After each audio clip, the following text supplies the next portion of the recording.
Hi, folks. Fancy seeing you here again. Take your time. Come on in. I'll just be hanging out.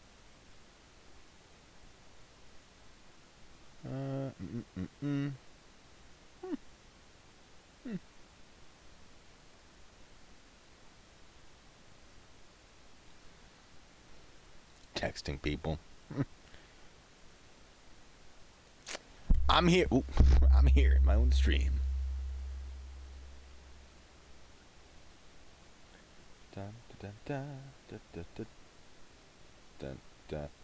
What's today? Tuesday?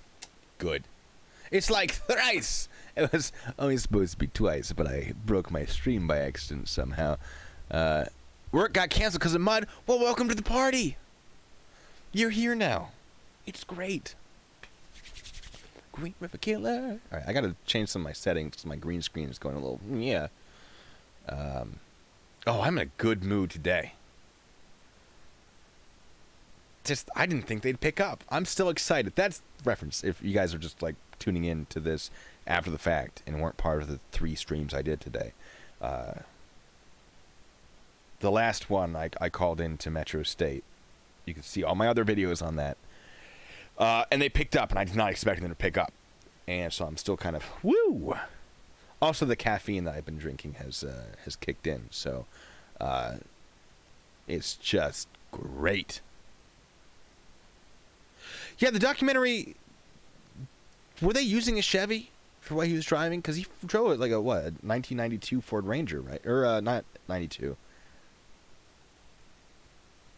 Or maybe he drove a We're talking, so if you guys, I have a Discord, right? And I like to throw it out there, like, hey, check out my Discord. And I like to send the link to people who are in stream. So if you're watching this after the fact and the link is no good, because it's only good for 24 hours.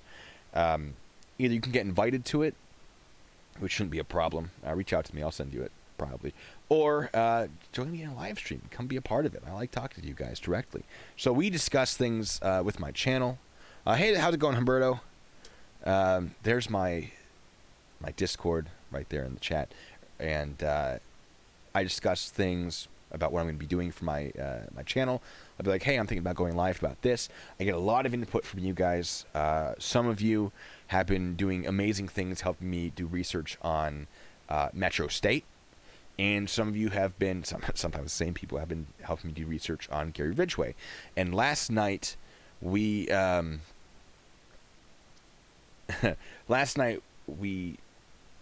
were talking about a documentary that came out, Mind of a Monster, something like that, about Gary Ridgway. And there are a few of those. There's one on Ted Bundy. There might be one on Ed Kemper, I think I saw someone talk about. And I watched it last night. A few other people watched it last night, and we were like, oh, let's talk about it tomorrow, which is today. So I guess here we are. That's something we'll probably discuss more in the Discord. But we talk about things. We have a good time. So things that I don't think are either important enough to put on the to do a stream about or make a video about, we discuss it there and we have a good time. So if you're interested in joining that, by all means, right? We can have all sorts of fun discussions. What did they say when I called? They said, hey, it's past work hours. Please call tomorrow. If you want to get in contact with the owner. Yeah, I want to get in contact with the owner.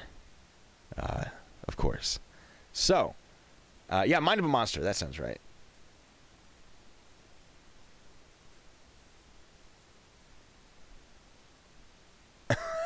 Hard to see. Give me a break. I can't spell. Anyway. But yeah, so we've been looking at the Green River Killer. And why are we looking at the Green River Killer? For those of you who are just finding out about my channel or not familiar with what's going on, I found out recently, I'm a bit of a nerd when it comes to serial killer, folks, and I found out that Gary Ridgway, the Green River Killer, lived very close to where I live now. Very close, being within driving distance. And I thought, wouldn't it be fun to go where he went, right? To learn about him, to actually, there's his house, there's where he worked, this is where this person went missing, this is where the body was found, right? And it sort of developed into instead of just being like, look at the history of this awful killer, to, hold on a second, there are still bodies out there. What if we found one? Right? So, to elaborate, Ridgway killed primarily between 1982 and 84. That was the biggest period of time where he killed. It was in the Seattle-Tacoma area. I live in the Seattle-Tacoma area. So he killed mostly between then, although he killed all the way up till I think 98, just at a much reduced level. He claims he has confessed to killing 71. He thinks it might be higher, but he was able to give 71 names, if I remember correctly. Police convicted him for 49. That's the most anyone's ever been convicted for murders, right? Other serial killers may have killed more, right? Many serial killers have claimed more than he has claimed, but no one has ever been convicted of more than he has. So he's serving 49 life sentences, I think currently in Walla Walla, in a prison in Walla Walla. And he's recently come back to Walla Walla. They moved him to Colorado because he was complaining that, hey guys, too many people know who I am. And I can't really, it's difficult for me to interact with people because they don't treat me well. And so they went, oh, okay, we'll move you to a place where people might not recognize exactly who you are. And I guess that didn't go well. Don't know why, because he's back here. So I'm going to try to write to him at some point. I'm going to send him a letter. I don't know what I will send. I don't know what you write to a serial killer, certainly if he has stature. But just, we're going to have a good time. So I realized, oh, there are still bodies out there. There are at least 8 that they believe are still out there. Certainly there are more if he is to be believed about how many he killed. But police have identified 8 that they have not found that they believe are likely victims of him based on, that they were prostitutes, which is who he targeted. They went missing around the right time, so on and so forth. There are reasons to believe that he is connected to their disappearances, and they're probably still out there. So I thought, what if I found one? He liked to dump bodies in the same spot. He put them near each other. So I've been mapping out, and I will show you guys the map. I've been mapping out where people disappeared from and where they were found. And then where his house was. I mean, he killed people in his house. 20 to 30 people were killed in his house. Others were killed outdoors. There's a whole thing. The psychology of him is fascinating. So my thought is, what if I can try to find a body? What if I do find a body? How am I going to do that? So the idea is metal detector is the cheapest option.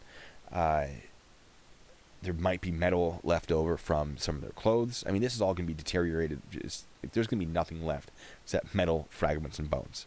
So those little studs on jeans, might be something like that. Broad clasps might be something left over from that. We're talking very small bits of metal, though.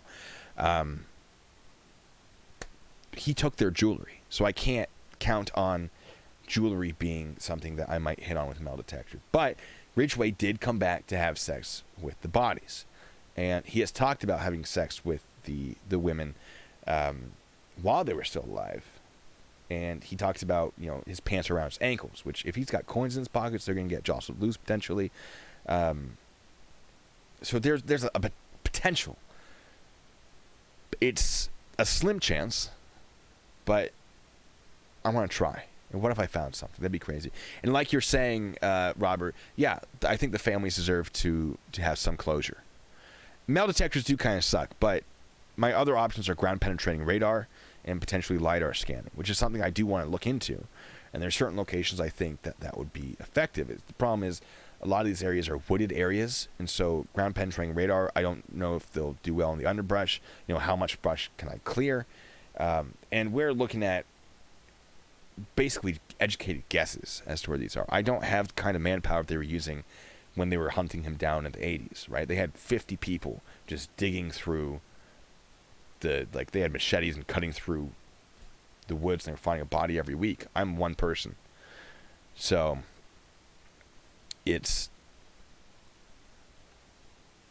a whole, chances are slim, but I still want to go out there, want to make an entertaining video. And the video is not just going to be me searching. It's going to be me talking about him. I'm going to be going to where he used to work. I'm going to be going to where he used to live. I'm going to try and knock on some doors, get some interviews, right? Spur of the moment. We're going to be playing this by ear. The documentary, they had some incredible interviews. and they had a lot of money, they had a lot of time, they did a great job. I want to make this more interesting. I want to make this more fun. I want this to be a little more lighthearted. I'm just going to be like, look, there's his house. Let's go talk to them, see if they have anything to say. It's going to be a good time. It's going to be fun, I think. So hopefully we can get something exciting from that. But I'm currently putting it together. I'm writing some script. A lot of it's going to be ad-libbed, but I'd like at least the information about him to be scripted just for accuracy. And so metal detectors do kind of suck, I agree. He didn't bury a lot of his bodies. He did bury some of the later ones. So ground penetrating radar, I think would be effective for that, but it's expensive. Okay. And there are some locations where I do intend to use it. He was adamant. One of my biggest, the places I think I'm most likely to find a body, potentially, is Ridgway was very adamant. He's like, I left a body by a drive-in theater near SeaTac. And I've identified the drive-in theaters that used to be there at that time that are near SeaTac, which is the airport they operated around. And I found an area that I think matches exactly where he'd want to put a body. And so I think I'll try ground penetrating radar there if I can. So there's an idea. And then LiDAR scanning. LiDAR uses points of light. We used to use LiDAR as an alternative to radar as law enforcement. Basically, it can scan terrain, and I guess it goes through foliage. So if the body isn't buried, it might show bone, the outline of it, but that's risky. You know, are they going to be buried? Are they will plant matter have obscured it? Is LiDAR, will the resolution be good enough? Right? Can we fly it in forested areas? So there are options. They're not cheap. So I'm trying to be very. I'm doing a lot of planning for this, because I only have a few shots at some of these expensive tools, and I have to make sure I use them in the right places. And so I've requested a ton of information from King County, which is the sheriff's department that investigated this for the most part, and hopefully I can sort of narrow down some locations. So we'll see. What are you guys talking about in chat, though? I've been rambling. Still talking about DeWitt. Put Jeremy on the job. Hey, if Jeremy came out here, I would let him be involved. That would be fun. I think I would definitely be okay with that. Two birds with one stone. So, but I'm trying to make this a higher production than, cell phone cameras and whatever. I'm looking at an aerial drone for some nice shots. I'm looking at a camera rig for making sure it's steady. I got a friend who wants to help me out with this, who knows nothing about serial killers, so that'll be fun. I'll be like, well, what are we looking at here? I'm like, oh, this is where he had sex with the body 3 times after it was dead. He had to push the maggots out of the way, and he'll just lose his mind. It'll be great. I'm purposely not telling him too many details just so that I can get his reaction live about all the nonsense. He's not a very reactive person, but I think it'll be amusing. What animals are common in that area? I don't know. Squirrels. I'd make him call me Sergeant. If he was there, Hardstee, I would make him call me Sergeant the entire time. I'd be like, hey, Blue. I'd be like, I think you mean Sergeant? No, I wouldn't do that. I barely do that to the soldiers I'm in charge of. Hair might be... I mean, that's an idea. Hair might be found in birds' nests. They would take that hair, wouldn't they?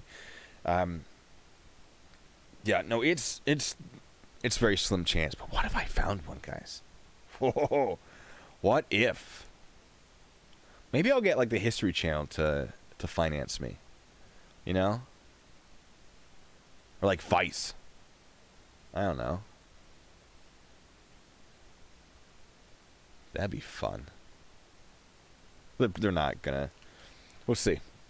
I'll make my pilot episode and be like, hey, people with money, finance my LiDAR stuff.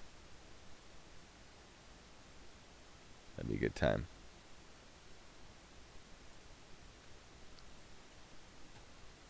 Teresa is really good at that. Teresa's got me some. sorry. Megan, listen to me. Sorry. Can I talk? No, I'm doing a video right now. We're trying to discuss some serial killers. Can you stop? God, that'd be fun. Oh my God, you guys in the comments. It'll be a good time. Braided length of hair in a cold case. Huh. See, this is why you guys gotta be part of my Discord. They give me all sorts of fun things to pursue. And, I mean, Taylor, you're already there, so we've had some good conversations about serial killers. I feel weird I'm not looking at my camera enough. I'm, like, off in the distance reading my comments. I'm like, oh, yeah, you guys are over there. What's up? Rob Gavigan? No, I've not. Should I? Rob Dyke. Let me tell you who I have contact, and I'll tell you this because I'm stalling for time because chat has to catch up to my shenanigans. There were some bodies found near the PD&J meat factory, which no longer exists. I think I know where it was, but I found a guy on LinkedIn who was like, "I'm formerly whatever. My father ran PD&J." I'm like, oh, this is amazing. I want to know where it was because I can't find records of it. Every time I look up PD&J, it's like, oh, Green River Killer. But there's no address. Where is it? And I've narrowed it down to where I'm pretty sure it was. But I contacted him. I was like, hey, I see that your father ran PD&J. Do you have any information about where it was? He goes, it burned down. Like, yes, thank you. Do you have an address? No. Like, you're useless to me. He was much more polite than that. That's my frustration coming out about him being like, meh. Rob Gavigan, he's a YouTuber. You don't have Discord, or you would. Oh, that's fine. You're still here. Would the police lend you anything knowing what you are doing? Well, a lot of information has already been released to the public. A lot of video, and I've requested a lot of video.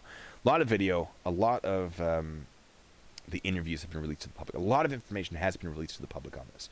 So I don't think there's going to be an issue with me getting it. I will have to pay for it, just for the cost of them putting it all together for me. It's very cheap, considering how much I've asked. Rob Gavigan. I'll check out Rob Gavigan. Let me type that in real quick. Rob Gavigan. True crime. Yeah, maybe I'll reach out to him. That'd be good.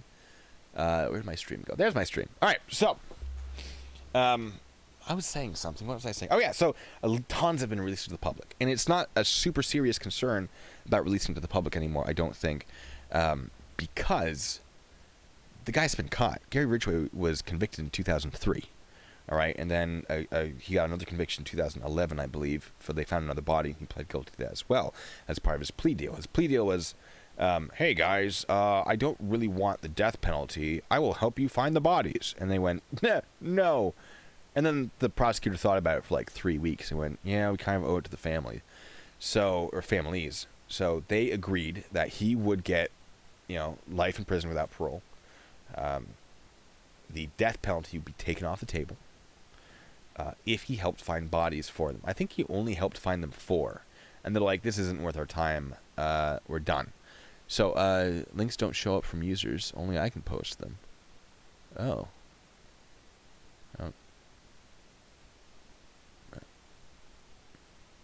If you put it in my Discord, I'll link it. Let me open my Discord.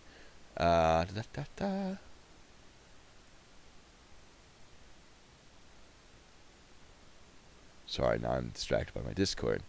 I'll read that in a second. Yeah. Recording phone calls. Oh, that's nice. Good. So, I digress. Yeah, they caught the guy. And I assume they want people to find bodies. So there shouldn't be an issue, I don't think, with them giving me information. If there is, if they say, hey, we'd love to give you this, but we can't, I'd be like, oh, I'm trying to find some bodies, if that helps. Right? You know what? You're right. I'm going to make you a mod. You deserve it. Bloop. There you go. That might help you guys. There. All right. Yeah. Yeah, you've been useful. You've been helpful. Uh, don't abuse it. I'm not used to having mods. It's so weird. I can't pay you. You're not going back to the live stream, being employed and whatnot. My staff. That's right. Where Metro State thinks I have a staff. I don't have a staff. You guys are my volunteer staff, I guess.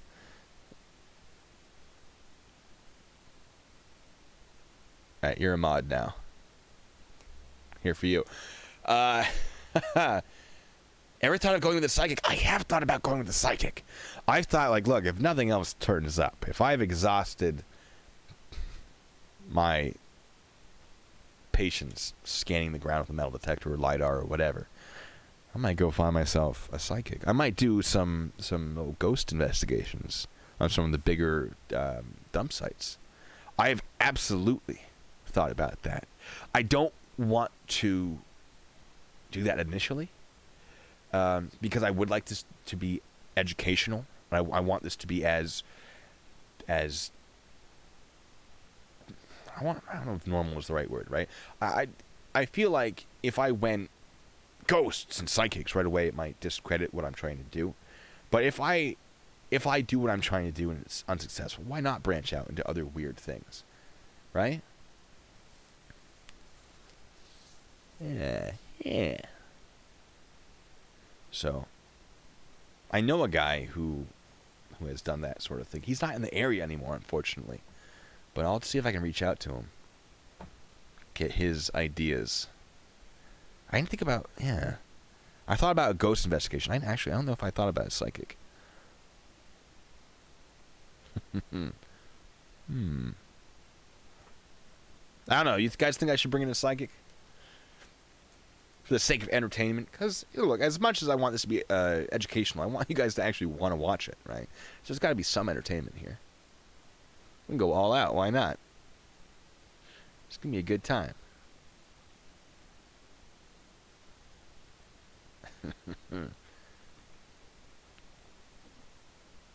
Lieutenant is not under sergeant. Lieutenant is above sergeant. It's sort of a, well, I mean, for military anyway, it's a different career path. As far as civilian, you go sergeant, I think, then lieutenant, and then captain, and then chief, or something like that. Psychics are frauds. I would agree that most are. I like to remain, like, maybe there are some real ones. I'm not going to say there's no such thing as a true psychic. I just believe many of them are not real. Yeah, the psychic can't find half. Don't waste your time. But for the sake of entertainment, might be at the end. And like if I've exhausted everything else, like I'm sick of this. I'm sick of clearing brush and wasting my days looking for bodies. Why not? Right? It was a last ditch effort. Yeah, Sergeant Lieutenant Commander. That sounds about right.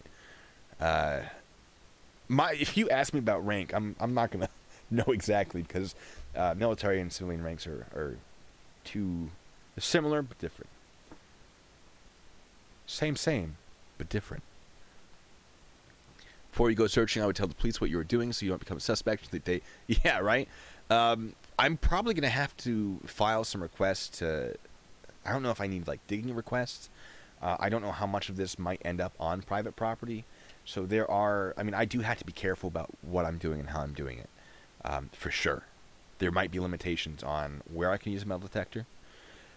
So, yeah, I know a guy, a former military guy who runs a GPR, ground penetrating radar company. Or, I'm sorry, I don't know him yet. I know people who do. I know of a guy, I should have said. I think I can cozy up to him, and cozy up to him is the wrong phrase. I think I could convince him to help me out, at least at a discounted rate. And if not a discounted rate, cool, whatever, you know. We'll see what we can do. All right, how's it good, Ask Good Citizen? We're talking about Gary Ridgway, the Green River Killer, and my plans to hunt down his victims, find us some bodies. Confident guessers, fat frauds. I have not started a GoFundMe or PayPal. I was thinking about doing a GoFundMe. I don't know if you guys want me to think that's a good idea. I was thinking about Patreon, right? With like tiers. So you'd subscribe for the whatever, and then you get things from. I don't know what the tiers would be though, right? Like, what would you get out of it for a Patreon? What would I mean, I could give you some of my essays that I write that I make into scripts later. I can make that a Patreon exclusive, I guess, if you guys were interested. Yeah, take my robbery supplies with me. So if you guys have ideas on what good Patreon tiers, what I could provide to you guys as tiers for Patreon, that would be amazing. Help me out, because I don't want to just like take your money for nothing. I'd feel weird getting, like, when you guys donate to me, oh my god, it's incredible. Like, thank you so much. But every time it happens, I'm like, why?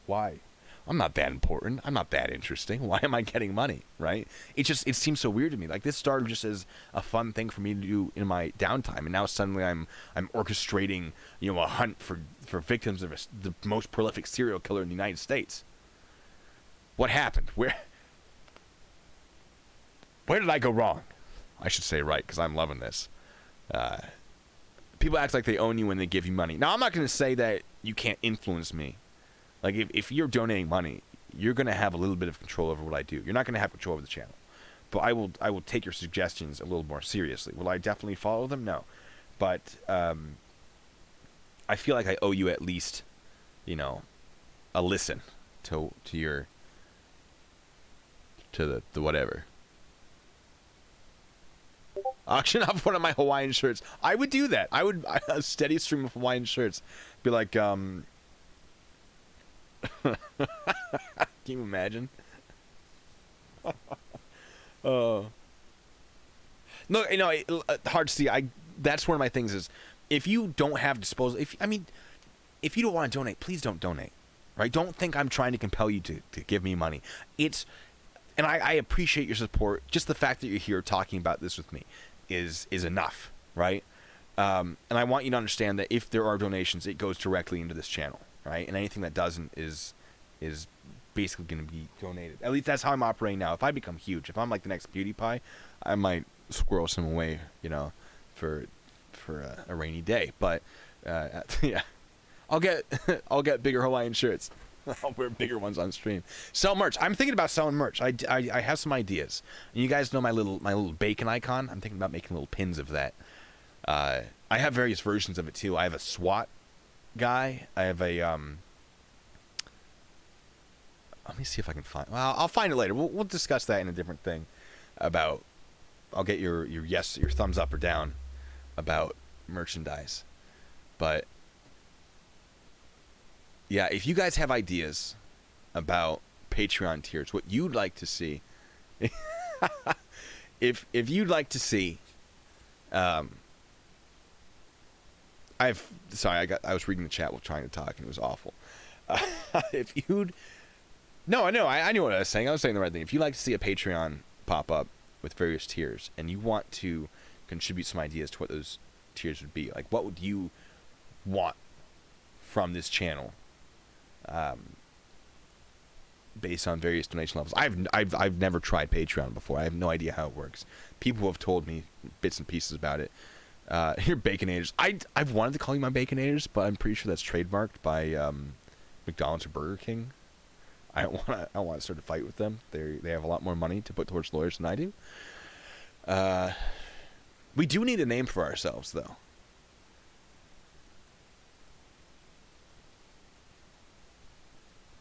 All right, who wants to see the map? Let me see if I can pull up my map of what I've mapped up while we talk about things.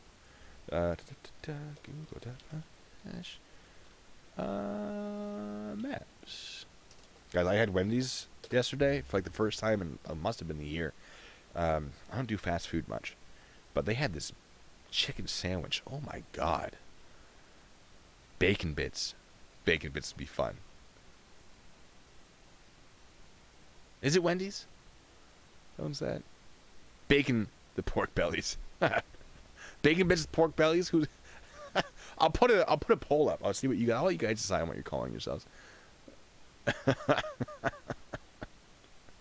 All right, hold on. Let me see if I can figure out how to. I have a map. Say your places, your maps, your data and maps. No, I'm not showing you guys where I go.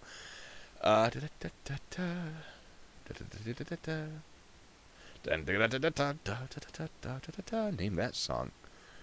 Whew, I'm bringing back the classics. Share embed map, your timeline, your contributions, your places, locations, areas.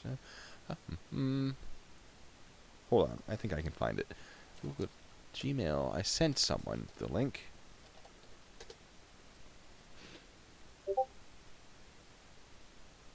Ah, so it is Wendy's. Interesting. Okay. I'm just looking through my emails right now, trying to figure out the link to this map because I have it on a different computer. I have a laptop that I do a lot of this on. So, no.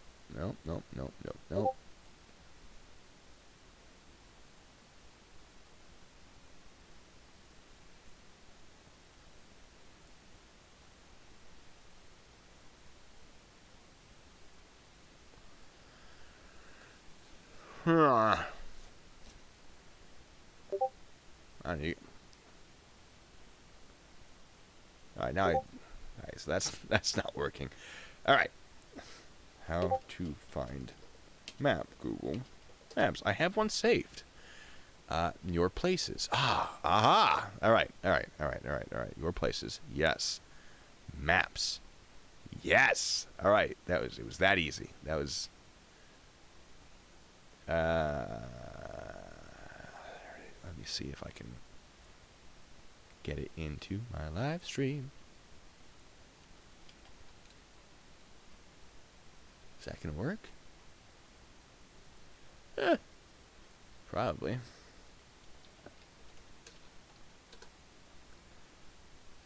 Don't mind me, I'm just talking to myself. Ah! Whoa! Hey, phone, what's up? Who can name that sound that my phone just made?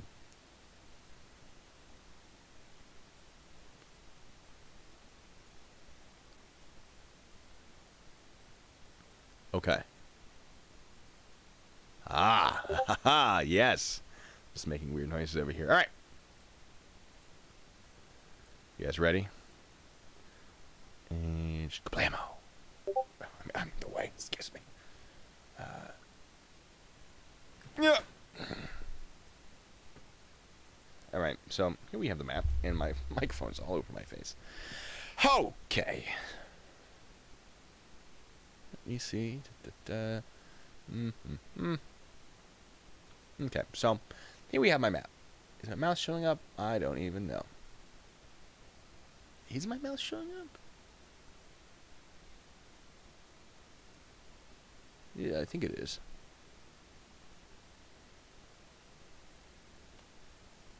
Yes. Okay, well, it's doing something. So, we got that going for us. So this is what I have mapped out so far. Is I use a different number. Yeah, he doesn't have my personal number, don't worry. So, let's see. Here's what I got. So we got some dates, you know, what happened what month. There's one of his houses. This is his main house, which is, gosh, where is it? Somewhere in here, I think.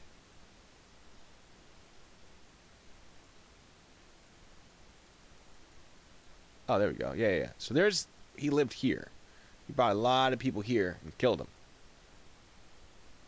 So you got some dates. We got where bodies were found.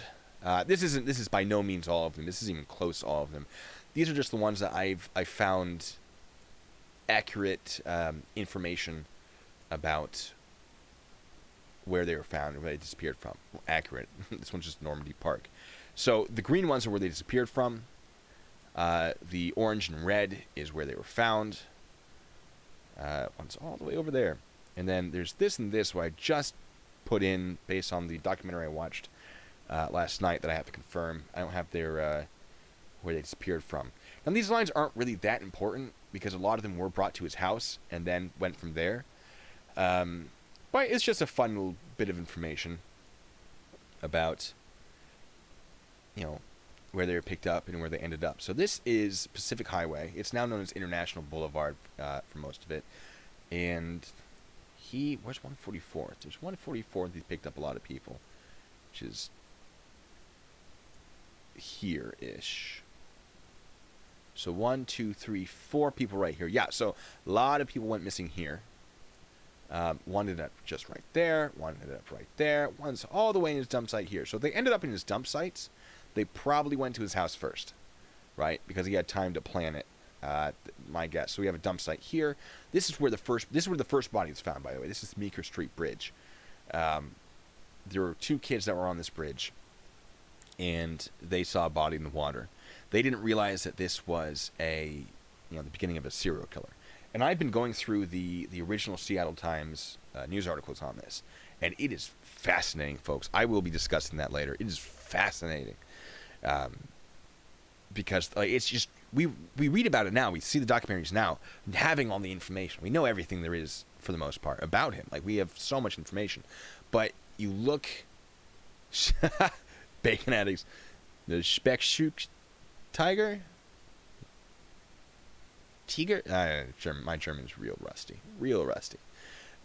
Anyway, so reading these newspapers from the perspective of people who have no idea what's going on, it's just so interesting. And we can do a live stream about that at some point. So this is where the first body was found.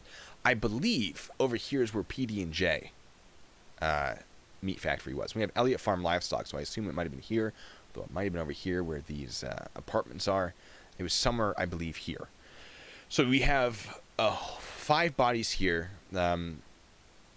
We have a guy who's rafting down the river in one of, I don't know which direction he was rafting. He's rafting.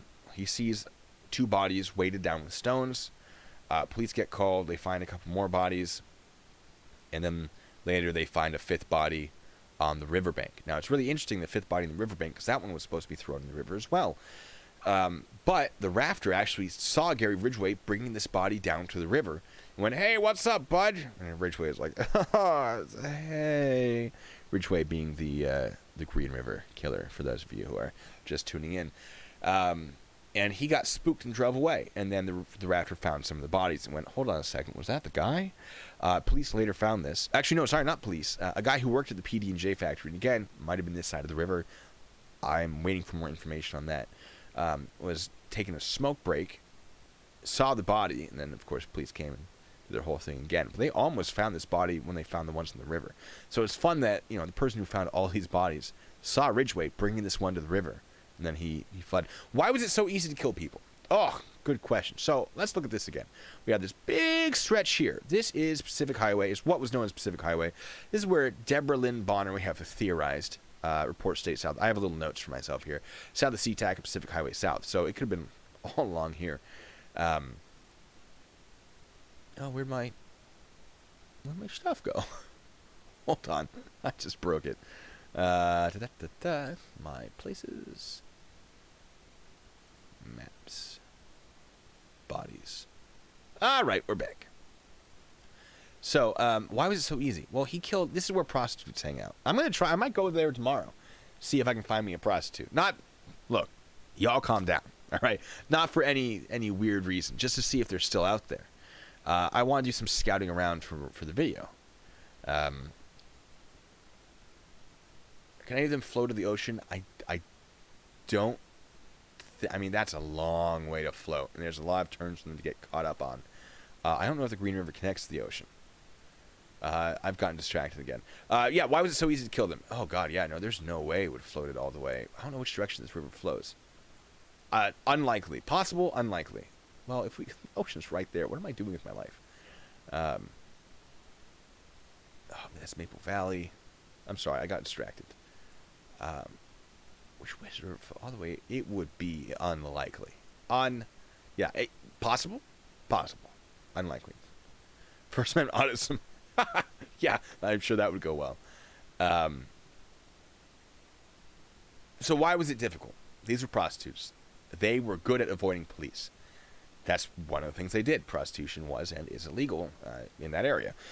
So these are people that worked hard to avoid the police.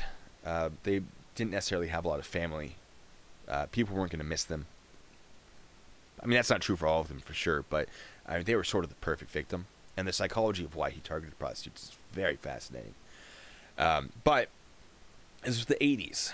He'd pick up the bodies, he'd dump them. They didn't have DNA. They took DNA. They didn't have a way to test it. They didn't get DNA to work. I think the first conviction based on DNA was like the late 80s. This was happening early 80s. They eventually did get him for DNA late 90s, early 2000s. And they were testing his DNA, and it wasn't working, and they were trying different types of methods, and they were being very cautious with it, because once you test all your DNA, you can't keep testing DNA, and every time you test it, you run out of a little bit, right? So it was a very new thing at the time. And so he got away with a lot of stuff he probably wouldn't have gotten away with now. So easy targets, lack of the technology to find him, and he got really lucky in a lot of cases. People saw him doing stuff, and he got away with it. And he was a suspect for a while, but he was just so charming, and all his neighbors were like, no, there's no way. And there was an incident, actually, when he first became a suspect, I believe.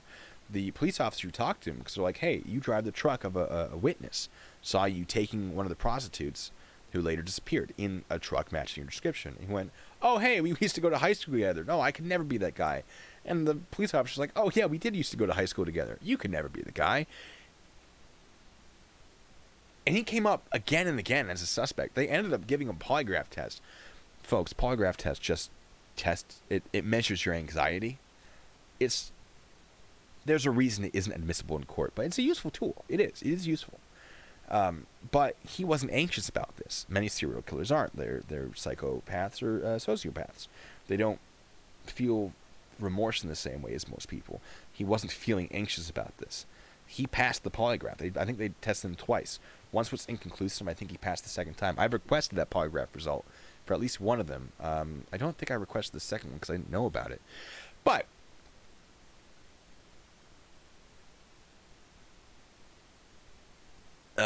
he kept saying something about these women didn't rush him or reject him. He had rules for who he'd kill and who he wouldn't.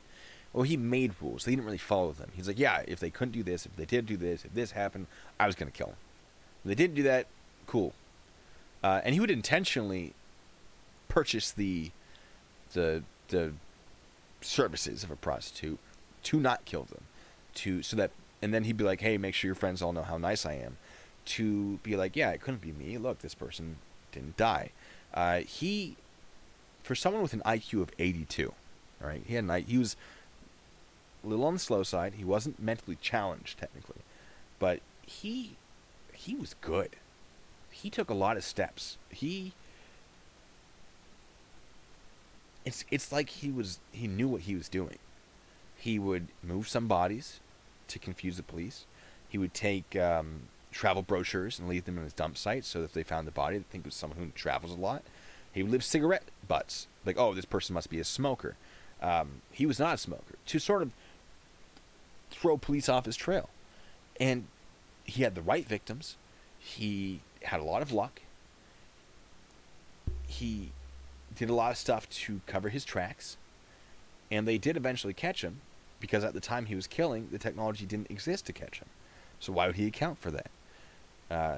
He would not have gotten away with it today, I don't think. But at the time, it just worked. And although he wasn't the brightest individual, he was very good. And he was proud that he was very good at it. He said, at least I'm number one at something. Right? So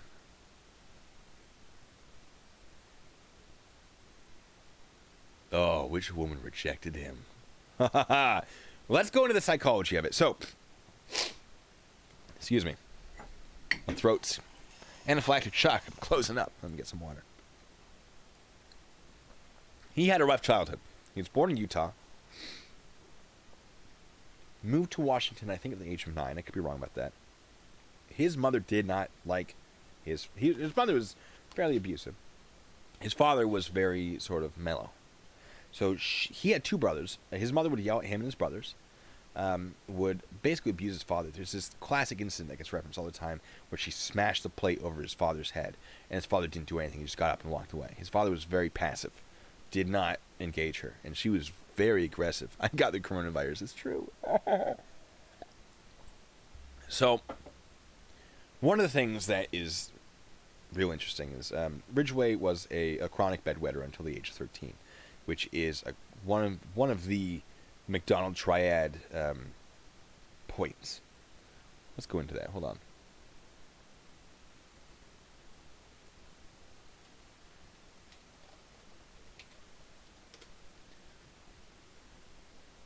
The McDonald triad. So it's the triad of sociopathy, pronunciation.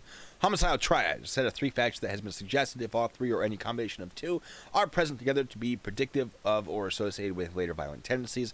This, I think, was proposed in 1966. No,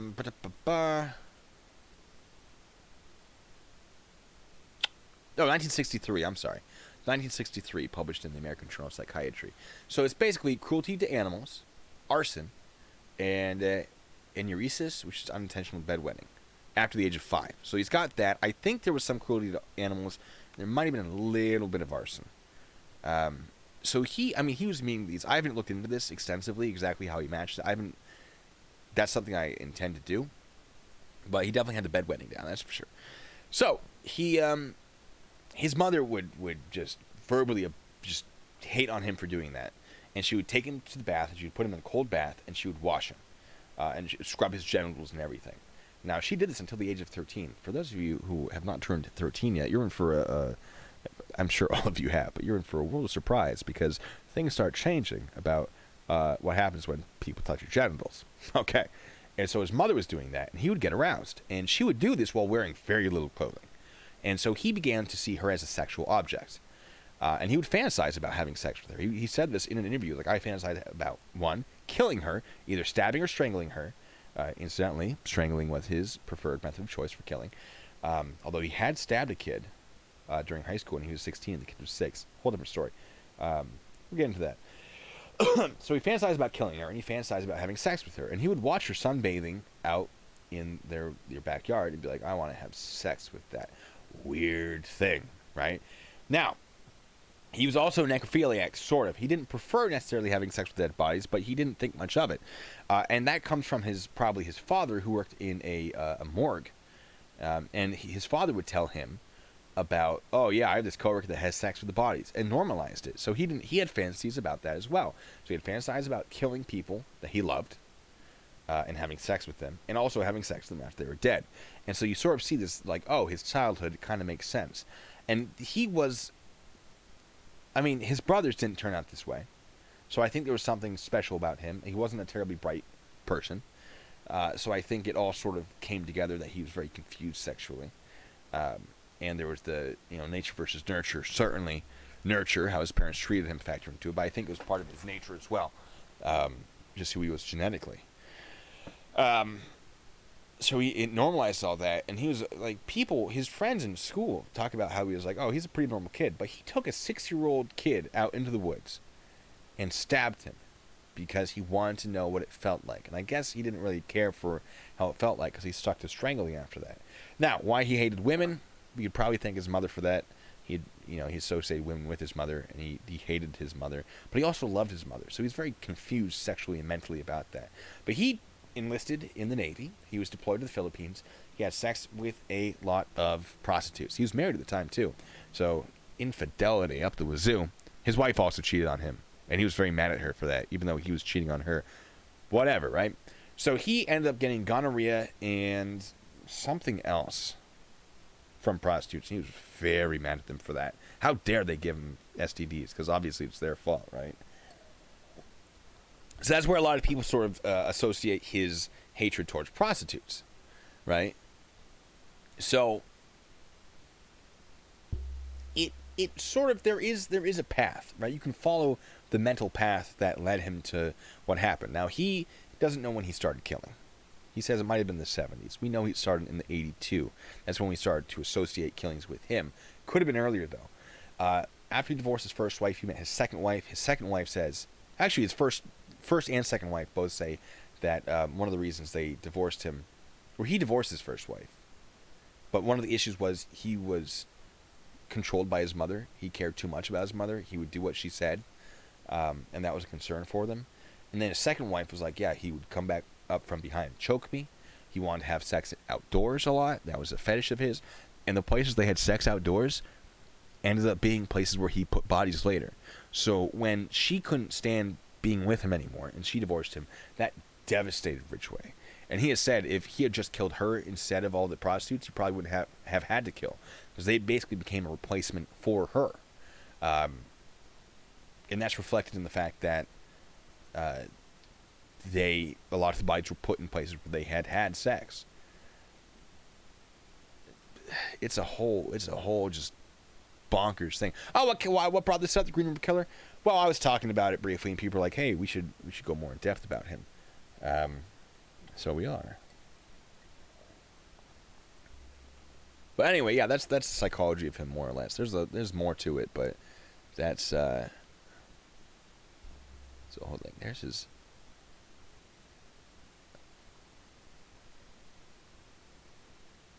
So are we? I'm obsessed with Gary Ridgway. Only in this, I mean, sort of. I'm fascinated by it. The fact that I live near him. I mean, it's not like I'll be obsessed with him forever, I hope. It's just that when I research things, I like to research things. I get real involved. So, Gary had a high sex drive. He like real high. Yeah, obsessed with Ted Bundy. It's funny you say that, Ted Bundy. The police actually, the police were investigating the Green River Killer. He got that name, even though he didn't actually put most of his bodies in the Green River. The first 5 they found were in the Green River, which got him his name. Police were trying to investigate, and people were getting upset. There were protests and everything. Like, police aren't doing enough. We want to feel safe in our homes and on the street. So they put together a task force. And the task force was kind of viewed not terribly well. People were like, oh, the Green River Task Force. Oh, okay. Even within the police, they sort of viewed it poorly. Fake Jeremy DeWitt has put his mailing address. I believe he's back in Walla Walla. I think that might be his old one.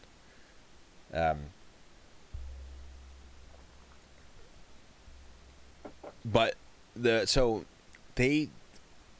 police were trying to put together a psychological profile on him to figure out more about him. They actually went to Ted Bundy and said, "Hey, Ted, can you tell us about his motivation?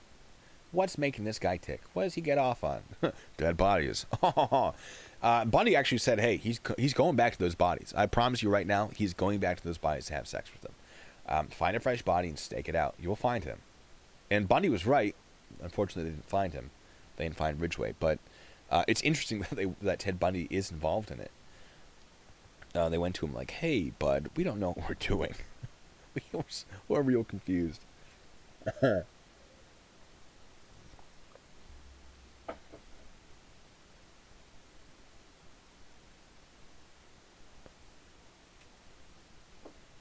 But yeah, what are your questions? Ask me questions, folks. I can possibly answer them. I've done a lot of research into this. I even went to a library. Ugh. I'm just kidding. I love libraries. Can't go now. They're all shut down because coronavirus.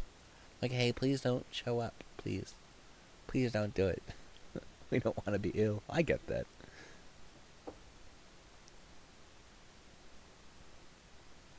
There are rumors. Here's some fun rumors. How I said that he took jewelry from his victims.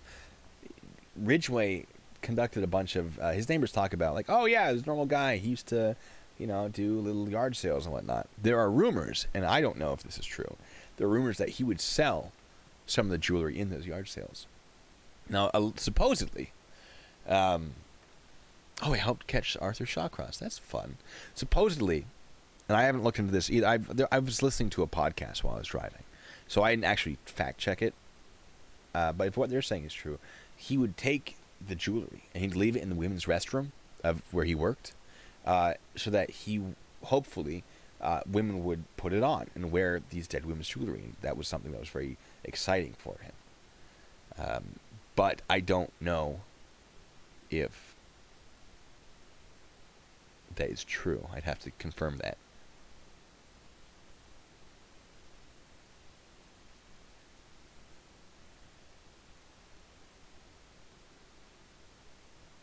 But I digress.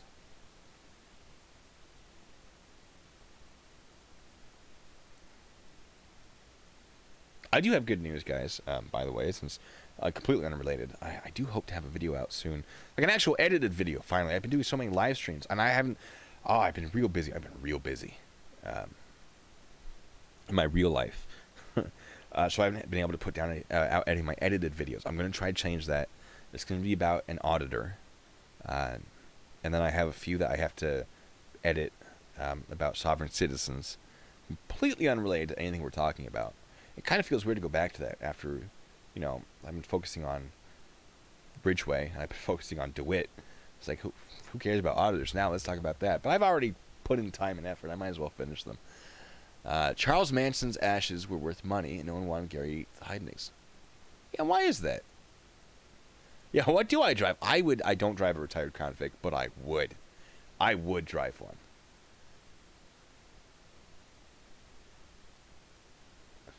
Do I drive a truck? What kind of truck do I drive?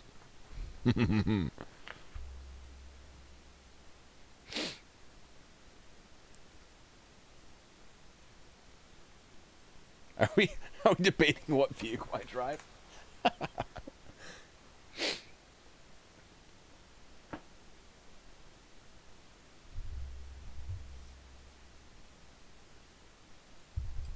Anyway. Alright, yeah. Bodies.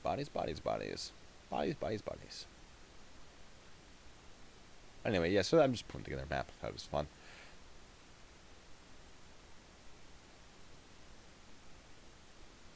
Where was I?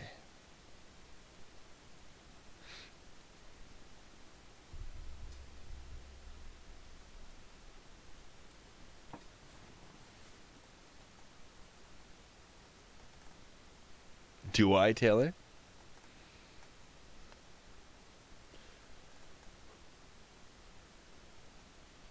I don't know, whatever I have, I'm trying to get rid of it. I need a new car.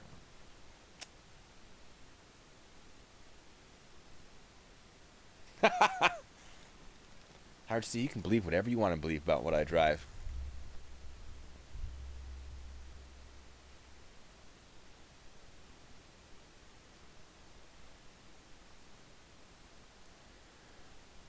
We can get a Prius.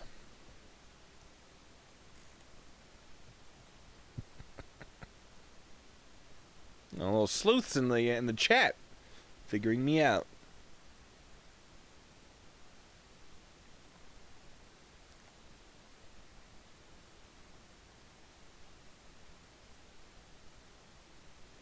Oh, PT Cruiser, gross, gross.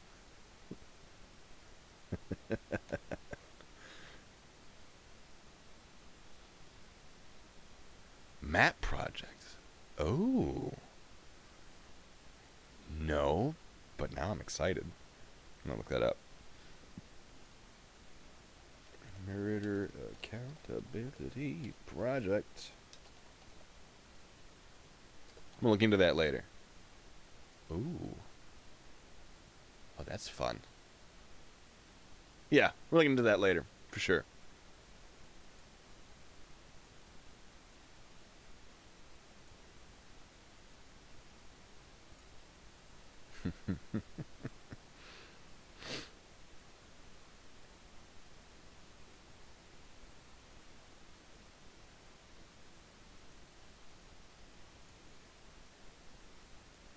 Getting all sorts of good information from you guys.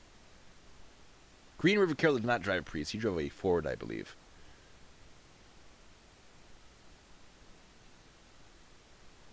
If I'm dying to crash, get a Prius. I'm going to get a smart car, folks. Smart car, why not? That actually be a lot of fun. They don't have great gas mileage. You'd think they would. They do not. I'm looking at getting an electric vehicle.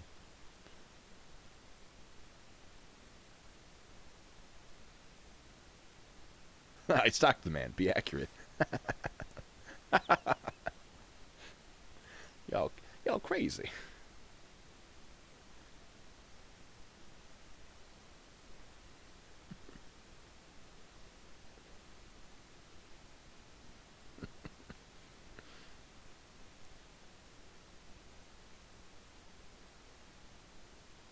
All right, who? Any other questions about the Green River Killer? Because I should probably get going soon.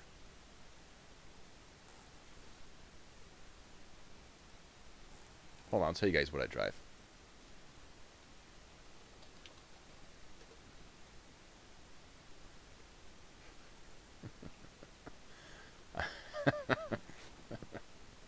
Hold on.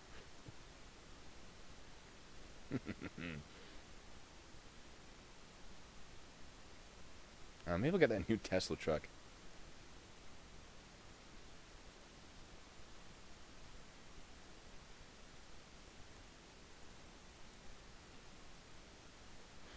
The Fiat Multipla. That's the one. Oh. Oh, it's so gross. It's so gross. I hate it so much. I've seen one of these in person. It's awful.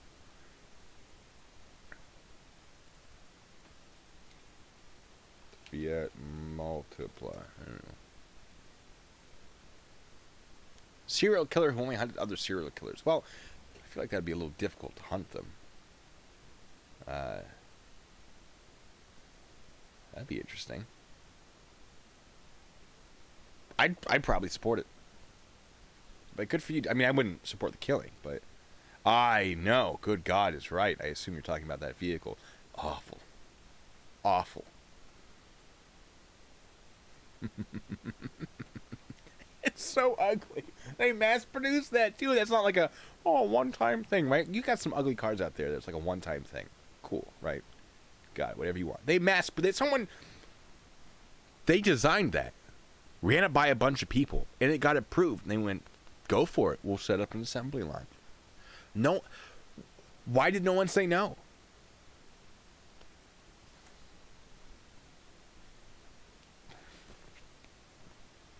Pontiac Aztec. All right, Pontiac. Hold on. Let me compare. Pontiac Aztec. Now we're just so off topic. I don't even. Pontiac Aztec isn't great, but it's not awful. I mean, comparatively, this makes. I mean, if I hadn't seen the Fiat, I'd probably be like, yeah, this one's ugly. But having seen the Fiat, you're like, no, this one seems reasonable now. Like, this looks like a normal car. All right, I drive a retired Crown Vic. Canon, right? That's canon now. we just put that in my biography. I'm gonna put that in my video description. Just yes, I drive it, or my YouTube channel description. Probably not though.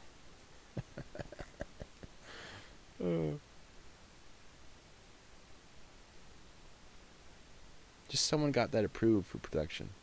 What are you doing, Europe? What are you doing? Ridgway, I think Ridgway drove a Ford Ranger for a little bit at least.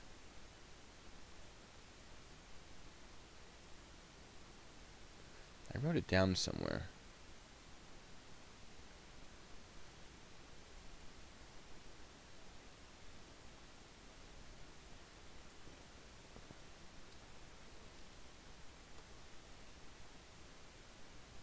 I know he had a 92 Ford Ranger at some point. I believe he did, but like during the killings, I don't know what he drove. Yeah, if I had a Hellcat, I wouldn't be talking to you guys. Excuse me, peasants. I'm driving somewhere. I'm too busy for you. I know I do with a Hellcat.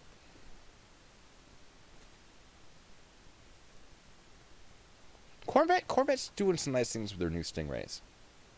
I hate their... I don't know, they had a period where I just couldn't stand the look. Why am I wearing these? There's no audio coming out. I'm stupid. I'm stupid, folks. Don't listen to me. Just don't look at my channel. They're so comfortable, though.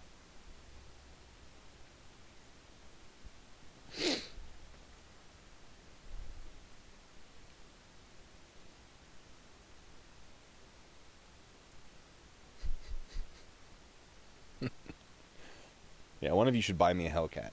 Right? Yeah, that's how that works.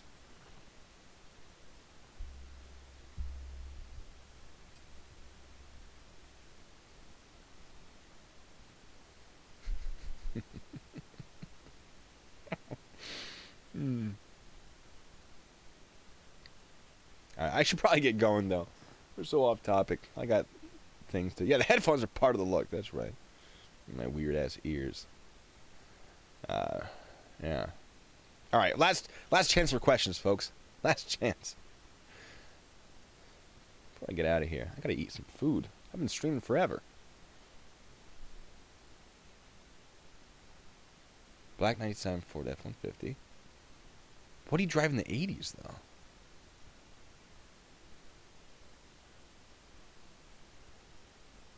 Friends don't let friends drive Dodge. Hmm.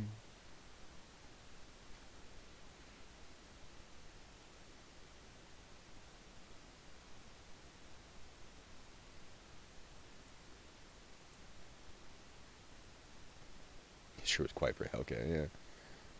Patreon for Hellcat, yeah. That would be, I don't know, the insurance alone. The cost of maintenance. Mm.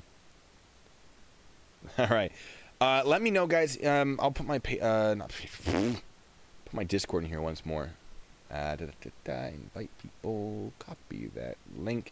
If you guys have ideas for what you'd want from various Patreon levels, send them my way. Because I want to make sure you guys are getting something out of it if you do decide to support this channel and my Ridgway shenanigans. What auditor am I working on? I am SGV News First. I have a second video that I'm doing on him. It's such a good video too. It's good.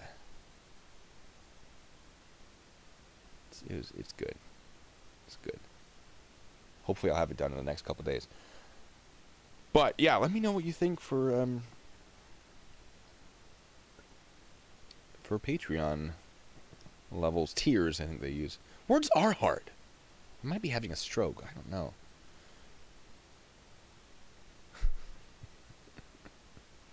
No, okay. You know what? We're gonna end this with. I'm gonna tell you what car I really want.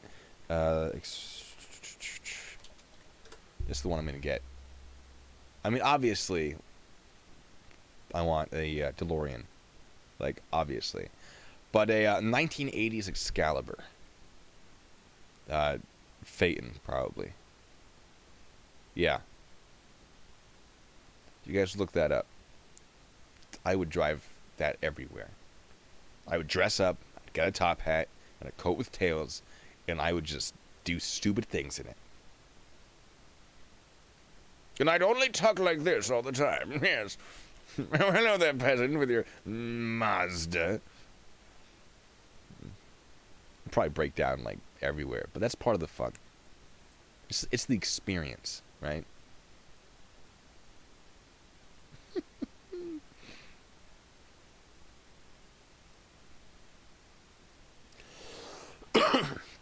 Yes, I am constantly just having seizures. Anyway, I feel like we've gone off topic enough to end the stream here. But you guys have been great. I enjoy this. We have fun here. And yeah, until the next time, as per the usual, be good and stay safe.